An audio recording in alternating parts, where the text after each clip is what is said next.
So you've got your small business up and running, but there's still that nagging thought lurking and tugging at the back of your mind. How do I translate this business from dream to a reality? From those scraped out writings on your vision board to a blossoming, thriving business. Well, there's this saying, you need money to make more money. And this is very true for businesses because you need that all-important infusion of cash at several stages of your business. Whether it is for that necessary expansion, to buy some essential components of operations, or to just keep afloat. Money is to businesses what blood is to the human body. Without it, everything goes blue, stagnant, and eventually dies off. However, laying your hands on this crucial life source for your business can be a battle of its own. Now, in today's episode, we're going to dive into some strategies that you can take to secure business funding, and we'll also dive into how to ensure that you are building a healthy business credit profile.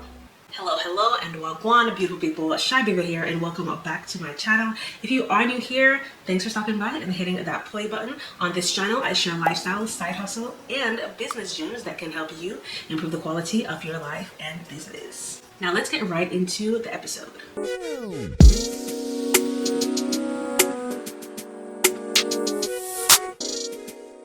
Now, there are several routes that you can take to that all-important cash infusion needed to take your business to the next level. Now, let's start off with probably the first place you would likely turn to for your house or your car loans, and that is the banks or the credit unions. These two types of institutions are a great place to start because they offer certain advantages. For one, with banks and credit unions, you have access to a pretty much a larger stash of cash to fund your business. They also provide an opportunity to build business credit. I have to mention this. Do not be afraid to check out your local credit unions. They want to lend you money, okay? Lending you money is basically their bread and butter. That is how they thrive. What I see is that sometimes we get too caught up looking at the bigger banks when what we really need to do is take advantage of the perks and relationships that you're able to build with a local credit union. Take it from me, someone who has held several positions at a credit union, someone who has built several relationships with different credit unions. There is a difference with building a relationship or doing your banking at credit unions versus the bigger banks. The bigger banks are there to lend you money as well, but a lot of times they require a lot more paperwork and higher credit score, and they look for a lot more versus the smaller and local credit union. And a lot of times once you're able to build a solid, healthy relationship with a credit union, you'll be surprised how many more doors will be open to you. So don't be afraid of your local credit unions. So while the bigger banks and sometimes some credit unions may give you access to a large amount of funds, this access can come with some additional requirements. So first off, you've got to provide sometimes a lot of documentation and endless paperwork, such as a detailed business plan with some forecasts, projections, and tax returns, and all of that good stuff. And the reason for this is because they need to be sure that they will be likely to get their money back. Now, beyond the paperwork and the time it takes to get loans from banks and credit unions, there's also the issue of personal guarantee or collateral. And what a collateral is that you need to have something at hand that's worth the money you are asking for. And the reality is that most small businesses looking to take that big leap can't guarantee a collateral worth what they are looking for. Then you have another factor, interest rates, right? So while banks are really great lenders, the interest you need to pay on the loans can actually cripple the progress you are seeking to make. However, it is not all gloomy on this front because this option can be a good option for already established businesses. Now, I know that you may be saying, okay, Shibivia, well, I do not have an established business. You can check out this playlist here or this video here where I talk about, the different ways that you can access capital or access business funding for your business, whether or not you are a newer business. Now, speaking of collaterals, there is another funding option where someone puts up the guarantee for you. And this is known as the Small Business Administration, also known as SBA loans. A Small Business Administration works with lenders and guarantees loans for aspiring entrepreneurs and small businesses. So basically, they act as a middleman between the lender and the business. The truth is, lenders are quite eager to give out loans to businesses, but there's always this barrier holding back the whole process, which is risk. Right? And this is where the SBA comes in. So all they do is reduce this barrier, open up the link between the lender and the business, and also provide a rather friendly interest rate for small businesses. However, it is not all rosy at this end because all these perks come with a price tag, and that is time. Now, SBA loans have some lengthy approval time, of course, because if they will bear your risk, they need to be quite sure of who you are. So if you're looking for a really quick way to access funding, this may not be your guy. Okay, so by now you're thinking you may need to look elsewhere, but where in particular? Well, mission-driven lenders are another solid funding options to consider. Now, what are these mission lenders all about? They are essentially made up of community development financial institutions, also known as the CDFIs. Now let's talk about how they work. Basically, the CDFIs work closely with businesses from the point of application and throughout the life cycle of the loan. So this comes with some hands-on guidance and expert advice throughout the duration of the loan. So essentially, it is a two-in-one combo of funding and hands-on guidance with some expert advice. And this can be quite beneficial for small startups and businesses, especially the mentorship. However, on the flip side, this method of funding has its own limitations. For one, if you're set on making that major step which requires a substantial amount of money, this method may not be for you. Now, you can look to another funding option that has grown in popularity recently, and that is the online lending platforms. Now, this comes in several flavors. One is fintech companies such as Square and PayPal, and they offer loans either as part of their larger offerings or as a business totally dedicated to online lending. Feel free to check out this video here where I shared how you can get access to PayPal working capital as a small business owner. Now, financial institutions like traditional banks, SBA-backed lenders, and CDFIs are gradually taking their place in the online lending space. They also offer online lending opportunities like the fintech platforms. And in both cases, the cumbersome and lengthy loan application process of traditional channels have been replaced with a faster and less cumbersome process. So in a matter of hours or a few days max, you can have your much needed cash infusion for your business. However, the online lending platforms that have no link with traditional systems, they're known to have higher interest rates. There are also some fees and charges involved in borrowing from them. So before you make the decision to take that leap of borrowing from these companies, do well to read the fine print and just get educated on the ins and outs on what's required to borrowing from them. So beyond the online lenders, the internet also provides other funding platforms such as crowdfunding.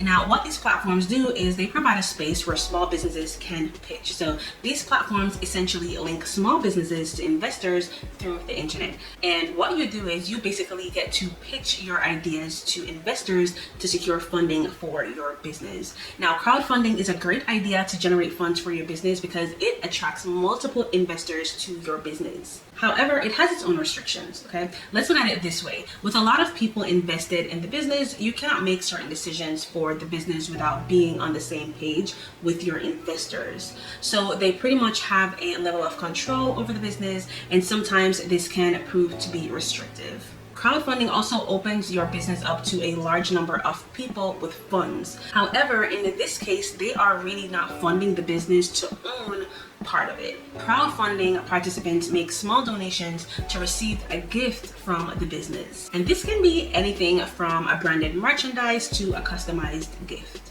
One thing that makes this type of funding stand out is the freedom that comes with it. For one, there's no pressure from investors, financial returns, or even trying to make investors happy. Just low risk money and freedom to run the business according to your vision. However, nothing good really comes easy because a lot goes into hosting a crowdfunding event. Top of the list is the time it takes to put it together. So you have to be really sure that this option is a good fit for your business before going into it. Now, there are several platforms that can help you get that going, such as Seed Invest Technology, which has attracted more than 700,000 investors and has helped over 250 startups raise more than $445 million in financial backing. You also have other options such as Patreon, GoFundMe, Crowdwise, and more. Now, another way to get funding for your business is to turn to the government. Government entities, corporations, and nonprofits are a great source of funding small businesses. They provide financial assistance for businesses in the forms of grants and more to help them grow. Now, these grants come in two forms. While on one hand, there are open grants available to any small business, there are also targeted grants. Targeted grants are grants that target certain groups that you can take advantage of, such as grants for minorities, grants for women, grants for veterans, and so forth. Now, in this case, grants.gov offers a more comprehensive database of grants available to businesses that you can choose from. Securing funding for your business requires two types of work. While you are out there exploring the perfect funding opportunities for your business, there's also the need to put your house in order.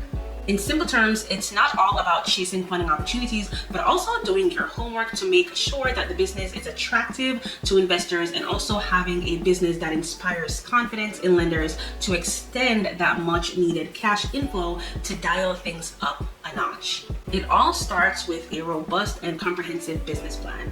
The truth is, a business plan is a great way to say to investors, hey, I know what I'm doing, and with your money, I can take this business from this point to that point. And that's what investors and lenders are looking out for. So one key component of your business plan is your personal story. Because as a small business owner, there's really no difference between you and the business. So with a good personal story, you can tell the investors who you are, what you have done, and ultimately convey your passion to them. Now, in the end, crafting a good business plan helps you research your market and understand the market that you are going into. And this gives you a fairly good idea of the direction that the business should take. Now, one thing investors and even lenders look out for is your business model. And that's one thing a business plan helps you to develop. So with the business model, they can decide if it is worth investing in, and it also helps you build a marketing plan. Now, the next factor to consider if you want to attract investors and lenders is your business credit score. Now, investors will hardly take a second look at a business with poor business credit because they consider it risky. However, a good business credit score increases the chances of your business getting funded. You may be wondering, how do you start the process of building your business credit? First things first, you have to first monitor your business credit and then try to build your business credit. Now, while there are many ways to go about this, one of the best ways, in my opinion, is using Dun & Bradstreet, the sponsors of this video. And this makes sense because it aligns perfectly with my brand and my business. I personally use Dun & Bradstreet to monitor the credit profiles for all of my businesses. And if you have been following me for a while now, or you are one of my current clients or past clients, you know that I'm all about sharing strategies to help you build business credit, grow your business, and get funding. There's a link in the description that you can go ahead and click on. That link will take you directly to where you can monitor directional changes to some of your business credit scores. And guess what, y'all? The service is absolutely free, so there's nothing that's stopping you. And that's not all. Dun & Bradstreet offers other services that really can help your business. Your company gets what is called a PAYDEX score from Dun & Bradstreet once you have trade lines reported to it. In fact, having a PAYDEX score may be influential in helping you qualify for credit. This is because creditors and corporate lenders may look at your PAYDEX score when making decisions about services such as corporate leases, business credit cards, and loans. Dun & Bradstreet also offers a simple and stress-free way to monitor your business credit file with Credit Insights. This product helps you view directional changes to your business credit scores. It also provides you with an online dashboard to help track your credit file and the much needed alert when you need to take some action to help potentially impact your scores and ratings. So Credit Insights is a great step to help stay on top of your business credit file. Now you need to make some intelligent decisions to keep afloat and maintain an up-to-database credit file. But how do you do this? Now, it may be a bit complicated to achieve this without help because it involves collecting a lot of data and analyzing them for insight. But Dun & Bradstreet gives you an easier way to help you make those smart decisions. How? With Credit Insight. So again, be sure to check them out. I will have a link in the description below. That said, another way to make your business attractive to investors is by crunching your numbers and include this in your business plan or pitch deck. The truth is, it's all a numbers game, okay? So crunching your numbers gives lenders and investors a feel of your financial position and potential. Remember that investors and lenders really want to know where they are putting their money. So your numbers, past, present, and future, gives them the confidence to take that step. In the end, if you are looking to land investors and stockholders, you need a structure for them. Your structure should cover stuff like the legal ramifications, possible liability exposure, and the investment arrangement that answers questions like, would the investor be a partner or a shareholder? And to be safe, let this structure cover different scenarios like transfer to ownership, bankruptcy, and more. And as I mentioned before, using Dun & Bradstreet is a great way to monitor your business credit score and ratings and enable you to make decisions that may help impact your business credit scores and ratings. And don't forget, a clear business structure makes your negotiations with business investors easier. Beautiful people, thanks for hanging around until the end of this video. If you did find value in today's episode, don't forget to go ahead and hit that subscribe button and the notification bell as well. That way, whenever I post a new video, you'll be the first to know. I would like to thank Dun & Bradstreet for this paid partnership opportunity. Again, Shibivia, it was an absolute pleasure. Let's continue to grow those businesses together, and I'll see you guys later. Be blessed. Bye.